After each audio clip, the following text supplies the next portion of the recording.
Hello everyone, welcome back to the channel.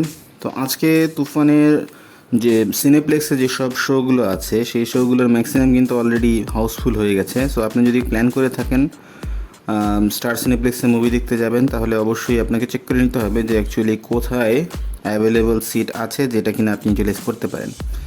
আমরা last যখন দেখেছিলাম ওয়েবসাইটে বসুন্ধরা সিটির যে 11টি শো আছে তার মধ্যে 10টি অলরেডি হাউসফুল।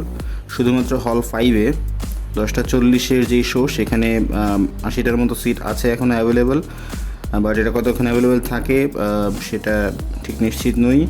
এবং এখানে এই সিটগুলোর প্রাইসও কিন্তু একটু বেশি, 850 টাকা।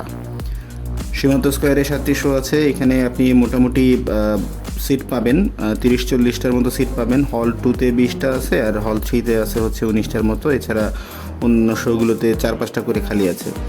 এসকেএসেও 9টা শো আছে, তো ওখানেও কিছু সিট আপনি অ্যাভেলেবেল পাবেন হল 1-এ স্পেশালি। এছাড়া সনি স্কোয়ারে আছে 7টি শো, মিলিটারি মিউজিয়ামে আছে 4টি শো যার ম্যাক্সিমামই হাউসফুল।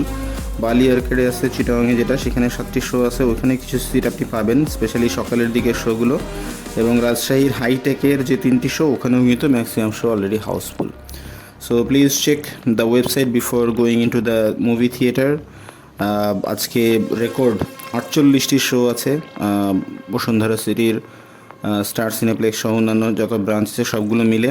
সো এটা একটা রেকর্ড। গতকালকে 47টি শো ছিল, আজকে আরও একটি শো বেড়েছে এবং দর্শক চাহিদা যদি কন্টিনিউ থাকে আজকে শো আরও বাড়তে পারে। তবে যেহেতু আজকে ওয়ার্কিং ডে, ঈদের পরে অফিসগুলো খুলে যাচ্ছে, সো আজকে যতটা না বাড়বে আমার ধারণা তার চেয়ে বেশি বাড়বে হচ্ছে শুক্রবারে। ইন দ্য মিন টাইম কিন্তু যারা অডিয়েন্স গ্রামে গিয়েছিলেন তারাও ইতিমধ্যে ঢাকায় ফিরে আসবেন এবং সিনেমা হলগুলোতে আরও ভিড় বাড়ার সম্ভাবনা আছে কামিং ডেইজে।